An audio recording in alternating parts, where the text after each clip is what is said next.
আসসালামু আলাইকুম। জানিয়ে দেব এই মুহূর্তে হাতে পাওয়া সর্বশেষ ভয়ঙ্কর কিছু আন্তর্জাতিক আপডেট বাংলা সংবাদ। শুরুতেই থাকছে সংবাদ শিরোনাম। শুরুতেই জানিয়ে দেব ইরানের একাধিক ওয়ারহেডযুক্ত ক্ষেপণাস্ত্রে হতভম্ব ইসরায়েল। জানিয়ে দেব সহযোগিতা করতে ইরানের ৬০০ রাশিয়ান, কঠোর অবস্থানে পুতিন। এরপর রয়েছে ইরানের পক্ষে দাঁড়ানোর ঘোষণা দিল মুসলিম ব্রাদারহুড। সর্বশেষ থাকছে এখনও সর্বাধুনিক ক্ষেপণাস্ত্র বের করেনি ইরান। এখন শুনছিলেন সংবাদ শিরোনাম, এবার বিস্তারিত। প্রিয় দর্শক, আপনি যদি এই চ্যানেলে নতুন হয়ে থাকেন, ভিডিওটি দেখতে দেখতে চ্যানেলটি সাবস্ক্রাইব করে আমাদের সাথেই থাকুন। ইরানের একাধিক ওয়ারহেডযুক্ত ক্ষেপণাস্ত্রে হতভম্ব ইসরায়েল। ইরানের সশস্ত্র বাহিনী ইসরায়েলের বিরুদ্ধে ১৪তম দফার হামলা চালিয়েছে। এই হামলায় একগুচ্ছ কৌশলগত ক্ষেপণাস্ত্র ও আত্মঘাতী ড্রোন ব্যবহার করা হয়েছে। বৃহস্পতিবার হামলার যেসব ক্ষেপণাস্ত্র ব্যবহার করা হয়েছে তা সম্পূর্ণ নতুন ধরনের বলে দাবি করেছে ইরানের গণমাধ্যম। ইরানি সংবাদ মাধ্যমের দাবি, ইসরায়েলের কয়েক স্তর বিশিষ্ট আকাশ প্রতিরক্ষা ব্যবস্থা ভেদ করে এসব ক্ষেপণাস্ত্রের বেশিরভাগই রাজধানী তেল আবিবের বিভিন্ন গুরুত্বপূর্ণ স্থাপনায় আঘাত হেনেছে। ইরানের একাধিক ওয়ারহেডযুক্ত ক্ষেপণাস্ত্রে হতভম্ব ইসরায়েল। ইসরায়েলি সেনাবাহিনী জানিয়েছে, ইরান বহু যুদ্ধাস্ত্র ক্ষেপণাস্ত্র ব্যবহার করেছে, যা বিমান প্রতিরক্ষা ব্যবস্থার জন্য নতুন চ্যালেঞ্জ তৈরি করেছে। ইসরায়েলি সামরিক বাহিনী বৃহস্পতিবার ঘোষণা করেছে যে ইরান সাম্প্রতিক এক হামলার একটি বহু যুদ্ধাস্ত্র ক্ষেপণাস্ত্র ব্যবহার করেছে। এটিকে দেশের প্রতিরক্ষা ব্যবস্থার জন্য একটি নতুন ও জটিল হুমকি হিসেবে বর্ণনা করেছে তারা। দুটি নিরাপত্তা সূত্রের বরাত দিয়ে ইসরায়েলি আর্মি রেডিও জানায়, গুশ এলাকার লক্ষ্য করে নিক্ষেপ করা ইরানি ক্ষেপণাস্ত্রের বেশ কয়েকটি ছোট সাব ক্ষেপণাস্ত্র সমন্বয়ে গঠিত ছিল। আঘাতের পর ক্ষেপণাস্ত্রটি খণ্ডিত হয়ে অঞ্চল জুড়ে একাধিক স্থানে আঘাত হানে। সহযোগিতা করতে ইরানে ৬০০ রাশিয়ান, কঠোর অবস্থানে পুতিন। ইরানে ইসরায়েলি হামলার পর পাশে দাঁড়িয়েছে রাশিয়া। এবার ইরানের সঙ্গে শত শত রাশিয়ান কাজ করছে বলে জানিয়েছে রুশ প্রেসিডেন্ট ভ্লাদিমির পুতিন। বৃহস্পতিবার টিআরটি ওয়ার্ল্ডের এক প্রতিবেদনে তথ্য জানানো হয়েছে। পুতিন বলেন, আমাদের ২৫০ জন বিশেষজ্ঞ বুশেহার পারমাণবিক কেন্দ্রে কাজ করছে। এছাড়া আরও অনেক বিভিন্নভাবে তাদের সহযোগিতা করছে। এর সংখ্যা প্রায় ৬০০ জনের কাছাকাছি। আমরা কখনো ইরানকে ছেড়ে দেব না। রুশ president Vladimir Putin Saint Petersburg আন্তর্জাতিক অর্থনৈতিক ফোরাম এক সংবাদ সম্মেলনে ইরানকে রাশিয়ার সমর্থনের বিষয়ে এ মন্তব্য করেন। তিনি ইউক্রেন ও রাশিয়ার মধ্যে মধ্যস্থকারী হিসেবেও কূটনৈতিক প্রচেষ্টার জন্য তুর্কি প্রেসিডেন্ট রিসেপ তাইয়েপ এরদোয়ানের ধন্যবাদ জানান। এদিকে ইরানের পরমাণু প্রকল্পে রক্ষা করার জন্য প্রস্তাব দিয়েছে রাশিয়ার প্রেসিডেন্ট ভ্লাদিমির পুতিন। তিনি বলেছেন, ইরানের সঙ্গে রাশিয়ার সম্পর্ক ভালো, তাই আমরা ইরানকে একটি প্রস্তাব দিয়েছি। যদি ইরান চায় তাহলে রাশিয়া ইরানের পরমাণু প্রকল্পের কাজ নিজের তত্ত্বাবধানে চালাতে পারে। ইরানের ইউরেনিয়াম যাতে শুধু শান্তিপূর্ণ কাজে ব্যবহার করা হয় সেই বিষয়ে রাশিয়া নজর রাখতে চায়, তবে সেসব বিষয়ে কিছু যদি ইরান রাজি হয়। তিনি আরও জানান, ইরানের বুশেহার শহরের 2টি পারমাণবিক চুল্লি তৈরি হচ্ছে। এ কাজের দায়িত্বে আছে রাশিয়ার বিজ্ঞানীরা। এ নিয়ে ইসরায়েলের প্রধানমন্ত্রী নেতানিয়াহুর সঙ্গে ফোনে কথা বলেছে পুতিন। নেতানিয়াহু জানিয়েছে, বুশেহারের ওই এলাকায় তারা আক্রমণ করবে না। রাশিয়া কি ইরানকে অস্ত্র দেবে, এমন প্রশ্নের জবাবে পুতিন বলেন, জানুয়ারিতে রাশিয়া ও ইরান একটি চুক্তি করেছে, তবে সেই চুক্তিতে অস্ত্র দেওয়ার কথা নেই। তাছাড়া ইরান এখনও আনুষ্ঠানিকভাবে রাশিয়ার কাছে অস্ত্র চায়নি। রাশিয়ার প্রেসিডেন্ট বলেন, ইরানের নিরাপত্তা আর ইসরায়েলের উদ্বেগ দুইটি বিষয় গুরুত্ব দিয়ে দেখতে হবে।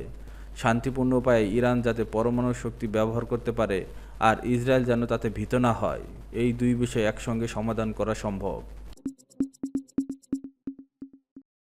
ইরানের পক্ষে দাঁড়ানোর ঘোষণা দিল মুসলিম ব্রাদারহুড। ইরানের পক্ষে দাঁড়ানোর ঘোষণা দিয়েছে মুসলিম ব্রাদারহুড। সংগঠনটি এই ঘোষণা দিয়ে ইরানের সর্বোচ্চ ধর্মীয় নেতা আয়াতুল্লাহ আলী খামেনিকে একটি বার্তা পাঠিয়েছে।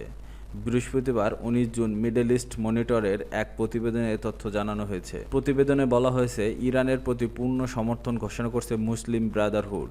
দলের ভারপ্রাপ্ত জেনারেল গাইড ডক্টর সালাহ আবদেল হক ইরানের সর্বোচ্চ নেতা আলী খামেনির কাছে পাঠানো একটি আনুষ্ঠানিক বার্তায় এই ঘোষণা দেন। আবদেল হক বলেন, বর্তমান সংঘাত কেবল ইরানের একক যুদ্ধ নয়, বরং আঞ্চলিক প্রতিরোধ আন্দোলনের বিরুদ্ধে চলমান আক্রমণের একটি নতুন অধ্যায়। বিশেষ করে ফিলিস্তিনি প্রতিরোধ আন্দোলনকে ইরানের সমর্থন কারণে এই আক্রমণ তীব্র হয়েছে। বুধবার বার্তায় তিনি ইসরায়েলি হামলাকে অঞ্চলের তার উপর দখলদার শক্তির আধিপত্য জোরদার করার লক্ষ্যে একটি কৌশলগত উত্থান হিসেবে বর্ণনা করেন। তিনি যুক্তরাষ্ট্র এবং কয়েকটি পশ্চিমা দেশের নিঃশর্ত সমর্থনের কারণে এই হামলা সম্ভব হয়েছে বলে মন্তব্য করেন। তিনি 2023 সালের 7 অক্টোবর আল আকসা ফ্লাড অভিযানের সময় ইসরায়েলি সেনাবাহিনীর বিপর্যয়ের কথাও উল্লেখ করেন। আবদেল হক আরও বলেন, ইসরায়েলি দখলদারি শক্তি জাতি, সম্প্রদায় এবং ধর্মীয় বিভেদের মধ্যে পার্থক্য করে না, বরং প্রতিরোধ আন্দোলনের সমর্থনকারী সকলকে লক্ষ্যবস্তু করে। এর মধ্যে ইসলামী প্রজাতন্ত্র ইরানের মতো গুরুত্বপূর্ণ রাষ্ট্র থেকে শুরু করে মুসলিম ব্রাদারহুডের মতো ইসলামী আন্দোলনও রয়েছে। তিনি শত্রুর মোকাবেলার ঐক্যবদ্ধ হওয়ার এবং সম্প্রদায়গত ঐতিহাসিক পার্থক্য অতিক্রম করার আহ্বান জানান। তিনি জোর দিয়ে বলেন, ফিলিস্তিন থেকে লেবানন, ইয়েমেন এবং ইরান পর্যন্ত অঞ্চলটি যে সংকটের মধ্য দিয়ে যাচ্ছে তা মোকাবেলায় একটি ব্যাপক ইসলামিক কৌশলগত ঐক্য প্রয়োজন। এখনও সর্বাধুনিক ক্ষেপণাস্ত্র বের করেনি ইরান। ইরানের হামলা মোকাবেলা করতে পারছে না ইসরায়েল। দেশটির আকাশ প্রতিরক্ষা ফাঁকি দিয়ে মূল ভূখণ্ডে একের পর এক হামলা চালিয়ে যাচ্ছে ইরান। এসব হামলায় ধ্বংসস্তূপে পরিণত হচ্ছে দেশটির গুরুত্বপূর্ণ সব স্থাপনা। তবে বিশেষজ্ঞরা বলেছেন, ইরান এখনও তার সর্বাধুনিক ক্ষেপণাস্ত্র বেরই করেনি। বৃহস্পতিবার বার্তা সংস্থা তাসনিম নিউজ এজেন্সির এক বিশ্লেষণে এমন তথ্যই উঠে এসেছে। প্রতিবেদনে বলা হয়েছে, বিশেষজ্ঞদের ধারণা ইরান এখনও তাদের নতুন প্রজন্মের মিসাইল ব্যবহার করেনি।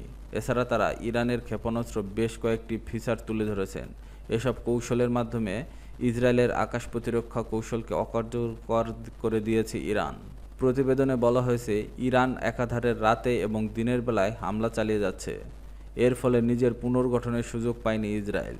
এছাড়া প্রতারণামূলক অপারেশন এবং প্রকৃত হামলার সমন্বয় ইসরায়েলের আকাশ প্রতিরক্ষা ব্যবস্থাকে বিভ্রান্ত করে দিয়েছে, ধ্বংস করে দিয়েছে ইসরায়েলের সবচেয়ে শক্তিশালী আকাশ প্রতিরক্ষা ব্যবস্থা আয়রন ডোম। এই আয়রন ডোম স্বয়ংক্রিয়ভাবেই কাজ করে। আয়রন ডোম 4 কিলোমিটার থেকে 70 কিলোমিটার দূরত্ব হতে নিক্ষিপ্ত স্বল্পপাল্লার রকেট ও কামানের বোমাসমূহকে প্রতিরোধ ও ধ্বংস করতে পারে। ইসরায়েলে হামলায় ব্যালিস্টিক মিসাইল এবং সুইসাইড ড্রোন সহ বিভিন্ন অস্ত্র ব্যবহার করছে ইরান। এমনকি তাদের ক্ষেপণাস্ত্রগুলো থ্যাড, আয়রন ডোম এবং ডেভিডস স্লিংয়ের মতো আধুনিক প্রতিরক্ষা ব্যবস্থাকেও ভেদ করতে সক্ষম, ফলে ইসরায়েলের নিরাপত্তার নিশ্চয়তা হারিয়েছে।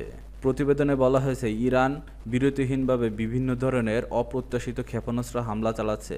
দেশটির সশস্ত্র বাহিনী দখলকৃত অঞ্চলে বিভিন্ন লক্ষ্যবস্তুতে অপ্রত্যাশিতভাবে নিশানা করা হচ্ছে। তাসনিম নিউজ জানিয়েছে, ইরানের প্রতিশোধমূলক হামলা কোনো নির্দিষ্ট এলাকায় সীমাবদ্ধ নয়। এগুলো দখলদারকৃত ফিলিস্তিনি ভূখণ্ডের উত্তর থেকে দক্ষিণ পর্যন্ত সব অঞ্চল জুড়ে বিস্তৃত। এছাড়া ইরানের কাছে লক্ষ্যবস্তু একটি তথ্যভাণ্ডার রয়েছে। এগুলো তাদের সামরিক ঘাঁটি, তেল শোধনাগার এবং গুরুত্বপূর্ণ অবকাঠামোতে হামলা চালানোর সুযোগ দিচ্ছে। ইরানের সশস্ত্র বাহিনী বারবার সতর্ক করে বলেছে, দখলকৃত অঞ্চলে কোথাও আর নিরাপদ নয়।